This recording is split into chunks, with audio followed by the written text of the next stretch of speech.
दूसरी एक उपासक के अंदर वृत्ति रहती है कि अगर मैं ये देख लूं, अगर मैं ये भोग लूं, तो बार बार जो मन कहता है एक बार उसको समझा देंगे ना कि देखो भोगा उसमें सुख नहीं, जैसे शास्त्रों में लिखा है। ये होता है पक्का, ये मत समझो कि किसी एक की बात है, सबके अंदर ये मन की चालबाजी, जो तुम्हारे अंदर वही हमारे अंदर, तुम्हारे सबके अंदर। एक बार देख लेते हैं, हृदय में जलन होती है, पीड़ा होती, व्यथा होती। उपासक उसकी काट तो जानता है पर प्रयोग नहीं कर रहा, विषय आकर्षण के कारण काट जानता। उपासक तभी बना है जो उसको पता है। अगर उपासक है तो सत्संग सुना ही होगा, शास्त्र स्वाध्याय किया होगा, तो शास्त्र स्वाध्याय सत्संग इसी के लिए तो ज्ञान मिलता है, इन्हीं से लड़ने के लिए। पर उस समय विषय प्रीता होने के कारण वो उनका प्रयोग करना भूल जाता है। अब जो ये बात आई है इस पर समझना होगा। पहली बात तो हमने पूरी आपको बता दी कि कहीं हमको लड़खड़ाना नहीं, निराश नहीं होना, किसी भी परिस्थिति में निश्चित भगवत प्राप्ति होगी। चुप शांत, कहीं कोई इसमें तर्क की कोई गुंजाइश नहीं है। भागवत में लिखा हुआ, अगर मेरा भक्त है, अनन्य है, उसके हृदय में नाना प्रकार की विषय वासना है, तो मैं उसके हृदय में बैठकर उसको निर्विकार करता हूं। ध्रुवदास जी 42 लीला में कहते हैं, यद्यपि भक्त अनन्य जो विषय इंद्रियन बस होए, कर्मठ कोटि जितेंद्रियन ते समलाय न कोय। यदि वो श्यामा श्याम का अनन्य है पर विषयी है, तो करोड़ों कर्मकांडी और जितेंद्रिय इसकी समानता नहीं कर सकते, क्योंकि कर्मकांडी को कर्म पर विश्वास है, जितेंद्रिय को अपनी जितेंद्रियता पर विश्वास है, और इसको प्यारे जू का भरोसा है, लेकिन इसकी बराबरी कोई नहीं कर सकता। यद्यपि वो विषय, यद्यपि भक्त अनन्य जो विषय इंद्रियन बस होए। ये कोई केवल ऐसे नहीं कि ये भाषण हो रहे हैं, मनमानी जो आया सो बोल दिया। तस्मात् शास्त्रम प्रमाणम, और सबसे बड़ा शास्त्र ये है हमारी छाती, जिसको हम जीते चले आ रहे हैं। ये मन कभी कभी हमको ऐसा प्रेरित करता है, जहां इसको विषय संयोग होने का अवसर दिखाई दिया, कोई क्रिया, कोई संयोग, कुछ, तहां ये मन बुद्धि को इस तरह से आकर्षित करता है कि सुना है शास्त्र और गुरुजन कहते हैं कि सुख नहीं है, पर अगर हम इसे एक बार भोग लेते तो हमें पता चल जाता कि सुख नहीं, फिर हम अपने मन को समझा देते। इस बात पर आपको सावधान होना है। ये नहीं कि ये हमारे हृदय में आती, इनके हृदय में आती, इनके आपके हृदय में नहीं, ये चराचर जगत की बात कह रहा हूं।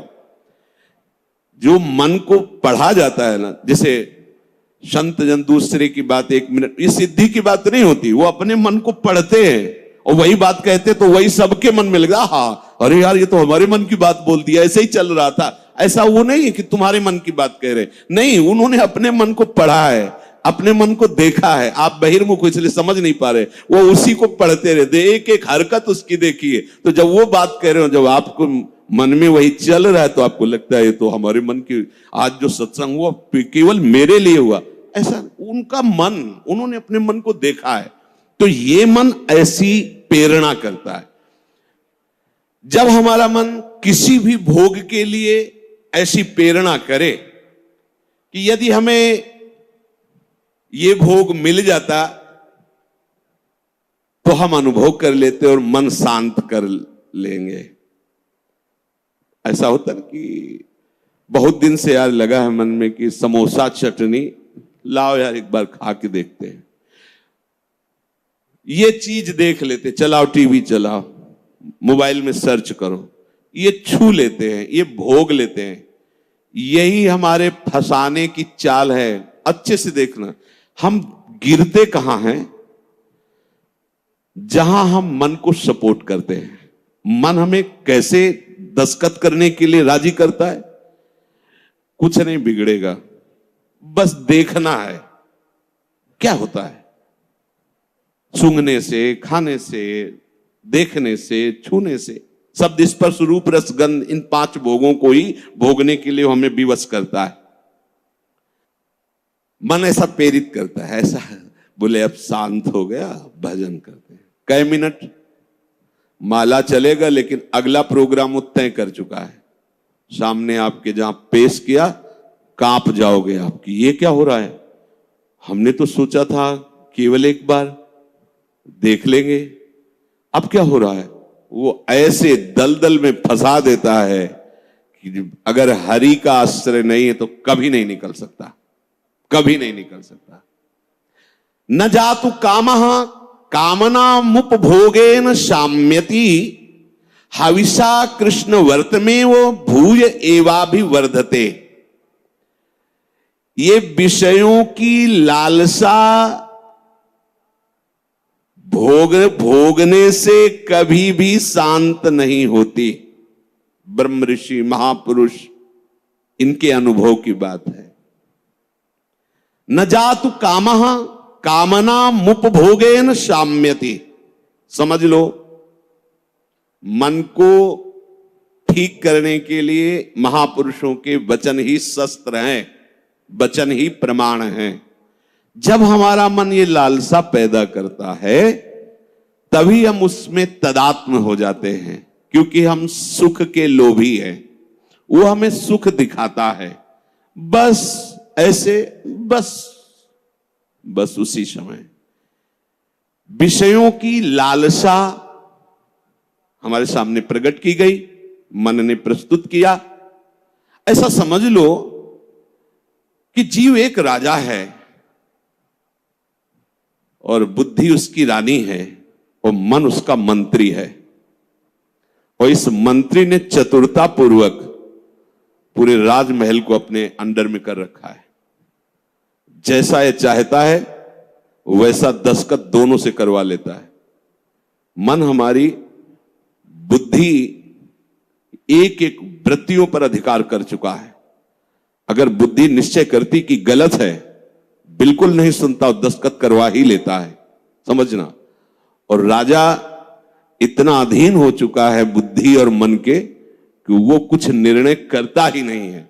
जहां जैसे रानी ने इशारा किया तो मंत्री ने कागज रख दिया, उसने दस्तखत कर दिया, पढ़ा भी नहीं कि है क्या ये। अगर वो पढ़ ले और वो रानी और मंत्री की अधीनता को समझ जाए कि मैं इनके अधीन हो रहा हूं, तो आप समझो एक सेकंड में पूरा सिस्टम ठीक हो जाएगा, क्योंकि वो सर्व सामर्थ्यशाली है। बस चूक यही हो रही, आज तक कभी उसने पढ़ा ही नहीं कि क्या पेश कर रहा है, बस दस्तखत कर दिया। उस राजा की क्या दुर्दशा होगी जिसकी रानी और मंत्री भी उसके खिलाफ ही खड़े हुए हैं और उसको लग रहा है सब अनुकूल है। उस राजा की क्या दुर्दशा होगी। क्या है वो राजा, किस बात का राजा है, वही दशा इसकी है। ईश्वर अंश जीव अविनाशी चैतन्यमल आनंद सुख राशि। वो जीवात्मा बुद्धि की प्रियता में, मन की सलाह में फंसकर निकृष्ट भोगों में, कहां आनंद राशि, कहां चिदानंद घन स्वरूप और कहां मलिन प्राकृतिक भोग, हर में दस्तखत। सोच ही नहीं पा रहा है, ये लो, मांस लो, मदिरा लो, व्यभिचार लो, ये सब में दस्तखत। यही दुर्दशा हो रही। बिना दस्तखत के तुम्हारे ये मन रूपी मंत्री और बुद्धि रूपी रानी कुछ नहीं कर सकती। ध्यान रखना, तुम्हारा सपोर्ट आवश्यक है उसको, और वो तुम्हें एक सेकंड के कम हिस्से में अपने में कर लेता है, क्योंकि आप इतने आसक्त हो चुके हैं बुद्धि में और मन में कि वो निर्णय मन और बुद्धि का न मानकर सीधा अपना मानते हैं। मुझे ये चाहिए, मैंने ये भोगा, मैं ये भोगूंगा, सीधे। अब आप इस रास्ते को नहीं जान रहे, फंस रहे प्राय सब। मैं इसके बिना नहीं जी सकता, इतना तो मुझे चाहिए ही। ये आज बहुत सोच समझ करके बातें दिमाग में बैठलना, ये शास्त्रीय बातें कम, हृदय की बातें इसमें ज्यादा हम इसलिए कह रहे हैं कि यही हम लड़खड़ा जाते हैं और यही हम फेल हो जाते हैं। और यही लगता है अब क्या है यार, किसी तरह जी लो बस। नहीं, संतों से शास्त्र इसलिए श्रवण किए जाते कि शास्त्र में जो लिखा है उसको तुम्हारे समझने की ज्यादा आंतरिक पहुंच नहीं है। संतों ने उसको जिया है और उस शब्द को उन्होंने स्वाद लिया है, फिर उसे जब बोलते अपने अनुभव के साथ तो एकदम दिमाग में आके बैठ जाता है।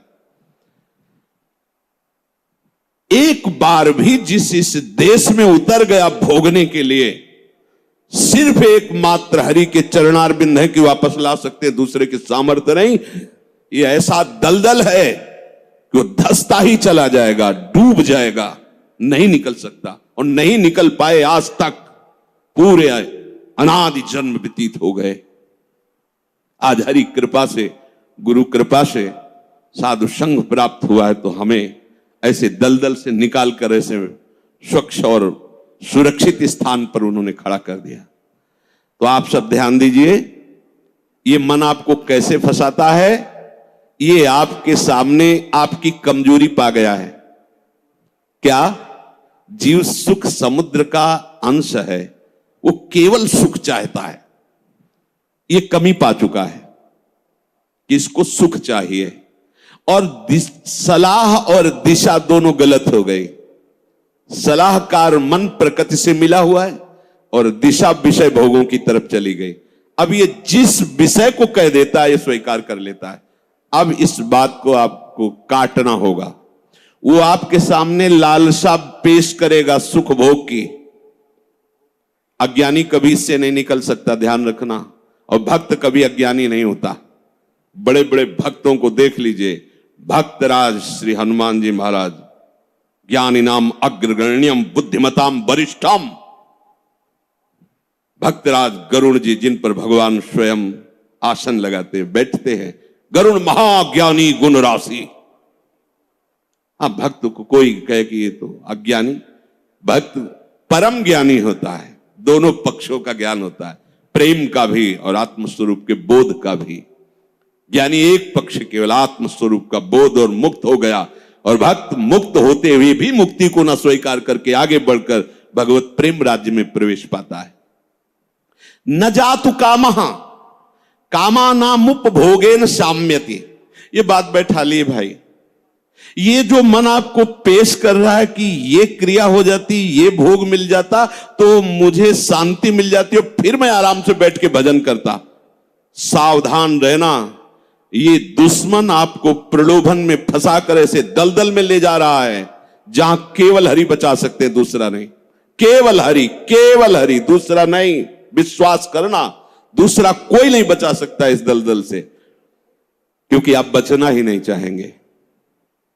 ये ऐसी मृत्यु है कि इससे आप हंसकर गले लगाएंगे, इसके लिए तड़पेंगे। ये न भयावह नजर आएगी और न एक कटु नजर आएगी, पर ये जहर से भी ज्यादा कटु है और मृत्यु से भी ज्यादा भयावह है। ये भगवती माया का जो आकर्षण है, उस समय अगर कोई बचा सकता है तो केवल हरि, दूसरा नहीं। हविषा कृष्ण वर्तमेव भूय एवाभिवर्धते। जैसे अग्नि में घी डालते जाओ तो अग्नि प्रज्वलित ही होगी, बुझेगी नहीं। ऐसे ही तुम्हारे सामने मन की जो जो भेजी हुई भोग लालसाएं हैं, अगर उनको तुम स्वीकृत करते गए तो तुम्हारी कामना तुम्हारा नाश कर देगी, तुम्हारा पतन कर देगी, दुर्गति प्राप्त हो जाएगी। न चेन्द्रियाणाम भोगाभ्यासेन वैतृष्ण्यम कर्तुम शक्यम कस्मात्। भोगों के भोगने से विषयासक्ति, इंद्रियों की भोग चंचलता बढ़ती है। अतः कभी भी भोग भोगने से सुख और शांति नहीं प्राप्त हो सकती। ये वो महापुरुष जो भूत भविष्य वर्तमान तीनों कालों का ज्ञान रखने वाले हैं, और ऐसा ही आप भी अनुभव करके देख चुके हैं।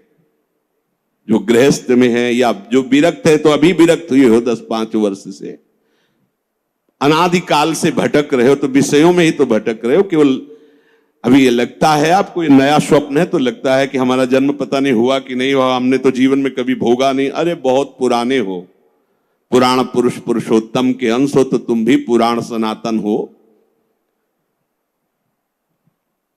अब इस भोगाभ्यास की तरफ कदम यदि बढ़ाया तो जीवन संकट में फंस जाएगा। इसको रोकने से बात बनेगी, ना से बात बनेगी, हां से नहीं। इसमें हां नहीं। ये इतना जिद्दी स्वभाव का मन है कि लाखों बार तुम ना करोगे तो उसके ऊपर भी हां कराने की कोशिश करेगा वो। ये हारने वाला नहीं। अगर आप ना ही करते रहे तो आपके अधीन होकर मंगल मूर्ति हरि का स्वरूप हो जाएगा, ये भी ध्यान रखना। पर इसके ना के बाद जो इसकी व्यथा पैदा होती है उसको सहना किसी महात्मा के बस की बात है, विषयी भोगी पुरुषों की नहीं। अगर उसे कोई, जब मन को ना कहा जाता है और फिर वो जो व्यथा पैदा करता है, उस व्यथा को जो सह जाता है वही परम पद का अधिकारी होता है। यम ही न व्यथ्यन्ते ते पुरुषम पुरुषर्षभ सम दुखा सुखाधीरम स्वमृतत्वाय कल्पते। वो अमृत पद का अधिकारी हो जाता है। आप अमृत पद के अधिकार के लिए ही निकले, इसलिए सहना पड़ेगा। और वास्तविक सहना है ही नहीं, भ्रम है। अगर थोड़ा सा विवेक जागृत हो जाए तो हंसकर निकल जाओगे, कोई जलन नहीं, कोई परेशानी नहीं, ये केवल माना हुआ है। जो हम देख रहे हैं कि सामने वो सर्प है, वो है रस्सी।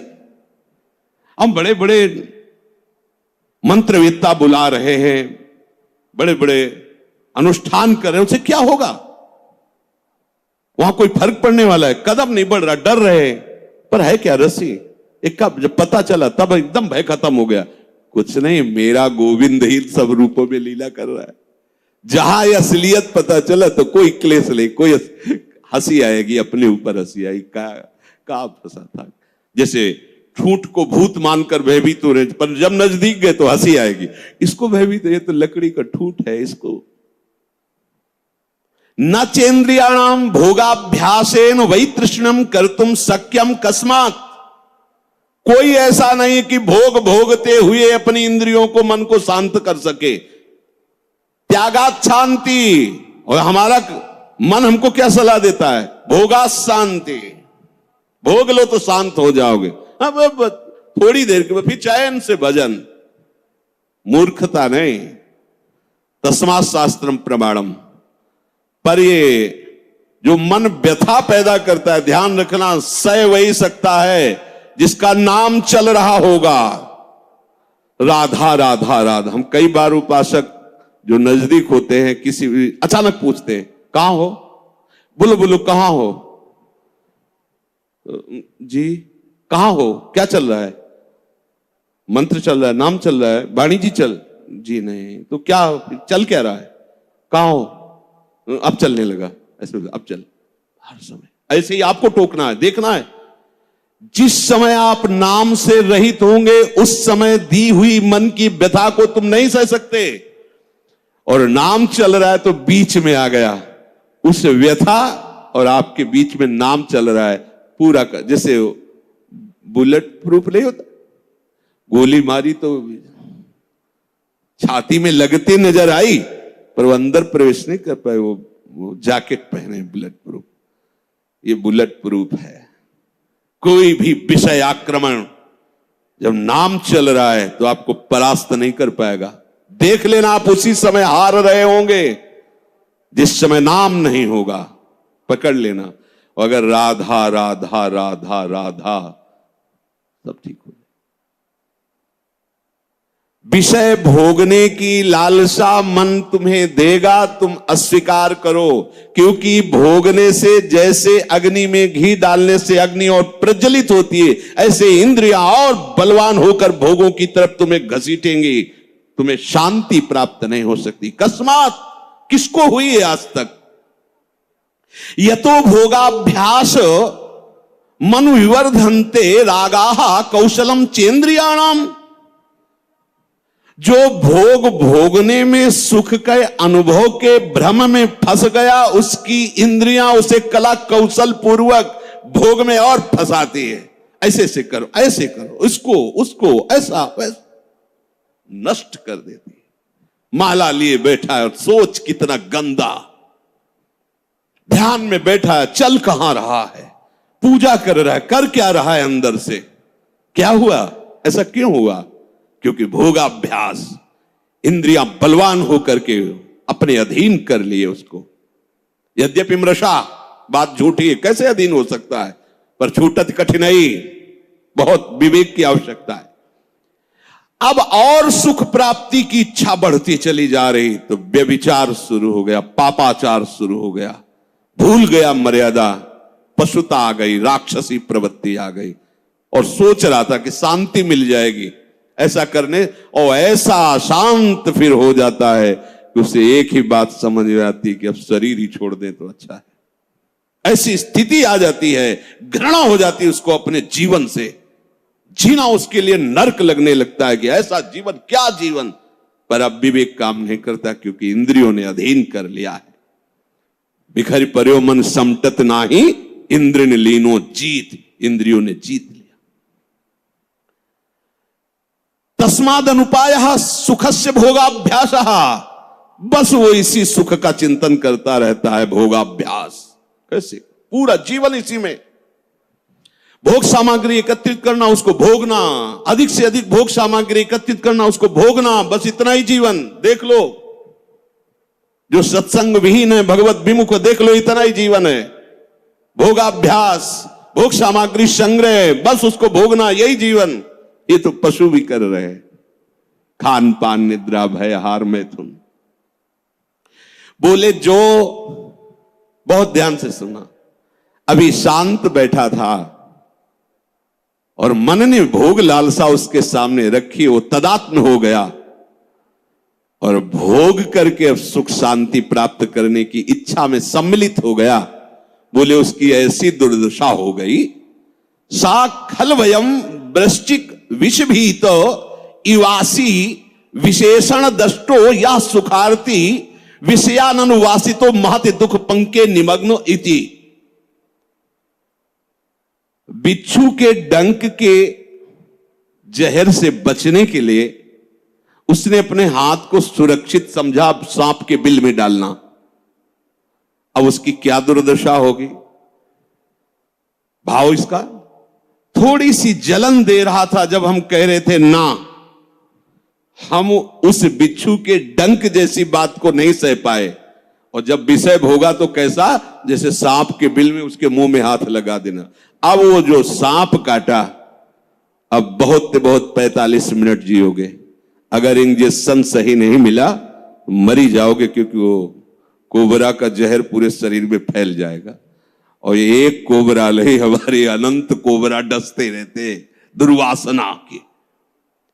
समझिए, पहले शांत था, भोग लालसा प्रकट हुई, जलन हुई, जब आपने उसे ना कहा तो वो जलन जो हुई, अगर उसको नहीं सह पाए और भोगाभ्यास में उतर गए, तो ऐसा समझ लो कि बिच्छू के डंक के भय से बचने के लिए सांप के बिल में हाथ डाल दिया। शास्त्र कहे सा खलवयम वृश्चिक विष भीत इवासी विशेषण दष्टो यह सुखार्थी विषयानुवासितो महत दुख पंके निमग्न। अब वो महा दुख में फंस गया।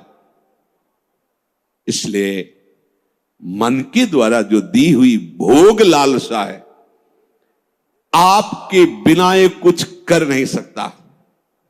आपको दस्तखत नहीं करना है, बस इतनी बात है। दस्तखत का तात्पर्य स्वीकृति। हाँ ठीक है, बस इतना कहने की देर है। आगे तुम रो चिल्लाओ, तुम्हारी कोई बात नहीं सुनेगा मन, पर पहले वो हां करवाएगा। इसकी चाल है, बिना तुम्हारी हां के कुछ नहीं कर सकता है। ये बात समझ लो। सब यही सैकड़ों बार प्रश्न होते हैं, वो हमारे अंदर ऐसा, वो ये काम, वो ये बात तुमसे सुधरेगी, किसी के आशीर्वाद से नहीं सुधरेगी। ये भी ध्यान रख लो, ये भी अनुभव की बात कहते हैं।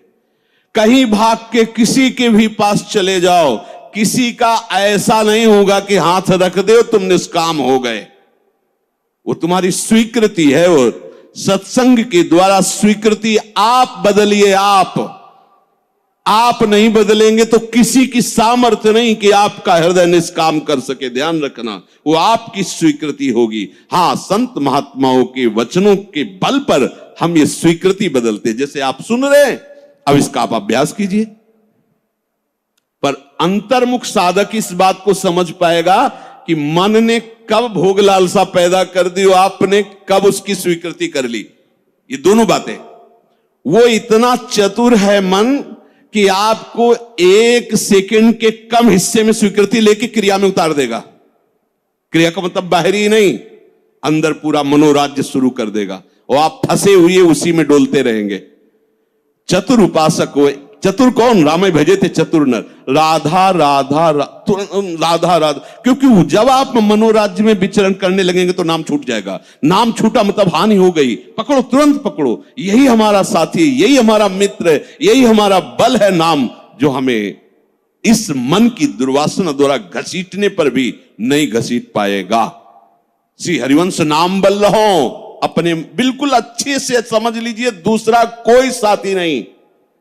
आप हमारे पास 24 घंटे रहिए, स्वीकृति न कीजिए तो कुछ नहीं है, स्वीकृति कर लीजिए तो हजारों कोस दूर ये शब्द सुनकर आपको हर समय से गोद में रखेगा। ये गुरु वचन ही सदगुरु है, उनको आप देखिए तो आपके पास रहेंगे। ये ऐसा दुख में दलदल में भी फंस जाता है, इतना कमजोर हो जाता है कि देखो सुनकर आपको पहाड़ जैसी बात लगेगी, कैसे निकल पाऊंगा, हमसे नहीं हो पाएगा। और ये बोल कौन रहा है? ये भी तो देख, तू नहीं बोल रहा, बोल वही रहा है जो तुझे फंसाया और तू स्वीकृति कर रहा कि मैं बोल रहा हूं। भोग उसने भोगा, स्वीकृति तूने की, दुर्गति तेरी होगी। समझ पहले, ये ऐसा जाल है, इसे बिना सत्संग के आप समझ नहीं सकते। साफ का साफ धरा धरा। भगवान कह रहे मना कष्टान इंद्रियाणि प्रकृति स्थानी कर सती, तू मेरा अंश, ममई वांसो, तू मेरा है, और ये प्रकृति का अंश प्रकृति में जा रहा है। तू समझ, तो तेरे ही दस्तखत से, तेरी ही स्वीकृति से तेरी दुर्गति हो रही, स्वीकृति बदल। अब अगर हम हमसे ऐसी कोई चूक हो गई है तो हमें चिंता नहीं करनी, अब लो नशानी अब ना। अगर ऐसी चूक हो जाए, कभी असावधानी हो सकती, तो हमें निराश नहीं होना। सुख दुखे समय कृत्वा लाभा लाभ हो जाए, ये आप बैठा लीजिए, नहीं तो ये आपको परमार्थ से अलग कर देगी, चाहे आप 20 वर्ष चलें। बहुत बड़ा युद्ध है, वो डट के खाना पानी बांध के युद्ध में आया है। ऐसा वो योद्धा नहीं है कि पानी पीने के लिए छोड़ के चला जाएगा। जब तक वो तुम्हें परास्त नहीं कर देगा तब तक वो हटने वाला वीर नहीं है। काम क्रोध लोभ मोह मद मत्सर, और आप महावीर हैं क्योंकि हरि की शरण में हैं। अगर आप नाम नहीं छोड़ेंगे, देखो 2 ही बातें कही गई, साधन को हरि भजन है, कै सत्संग सहाय। 2 बात पकड़ लो, सत्संग मिल गया मतलब परम पद में आरूढ़ होने की पूरी सामग्री मिल गई। अब आपको नाम नहीं छोड़ना है। जहां नाम छोड़े तो आप समझ लो, हानि हरिवंश के नाम अंतर कहे हनुमंत विपत्ति प्रभु सोई जो तो सुमिरन भजन। अगर नाम चल रहा है और ये जाल बुनकर फंसा भी लिया है तो कुछ भी हमारे संस्कारों को नहीं बिगाड़ पाएगा। ध्यान रखना, नया संस्कार ये पैदा नहीं कर पाएगा, हमारे अंदर निराशा पैदा नहीं कर पाएगा, ये भोगाभ्यास दृढ़ नहीं कर पाएगा, ये हार जाएगा। नाम हर समय हमारे हृदय में चलता रहे, ये बात पकड़ लीजिए। आज के सत्संग का सार, हम प्रभु की शरण में हैं। भले हमारे द्वारा कुछ भी कैसे भी जिसको हम नहीं संभाल पा रहे, फिर भी हमें निराश नहीं होना, हमें अपने प्रभु की प्राप्ति के लिए कदम बढ़ाना ही है। और हमारा विवेक साथ दे तो हमें मन और इंद्रियों के भोगाकर्षण में दस्तखत नहीं करने, स्वीकृति नहीं करनी। हमारा मन हमको जब जलाएगा तो हमें उसे सहना होगा। हमें उसको शांत करने के लिए कोई विषय सेवन, विषय क्रिया, विषय संग नहीं करना है। बस आप निहाल हो जाओगे। ये 3 बातें एक तरफ और एक बात एक तरफ, हर समय नाम चलाते रहो।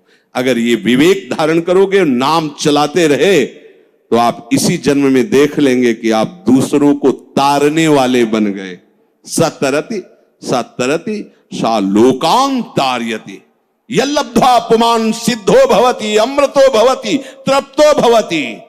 जिसको प्राप्त होकर के सिद्ध हो जाता है, अमृत हो जाता है, तृप्त हो जाता है, वो प्रभु के चरणारविंद का अनुराग है, वो नाम से प्राप्त होता है। नाम तुम्हारी रक्षा करेगा, नाम तुम्हें दुलार करेगा, नाम तुम्हें पुष्ट करेगा, और नाम ही तुम्हें नामी से मिला देगा। या यूं कह लीजिए कि नाम ही नामी को आकर्षित करके तुम्हारे हृदय में प्रकाशित कर देगा। शेष चर्चा की। राधा वल्लभ लाल की।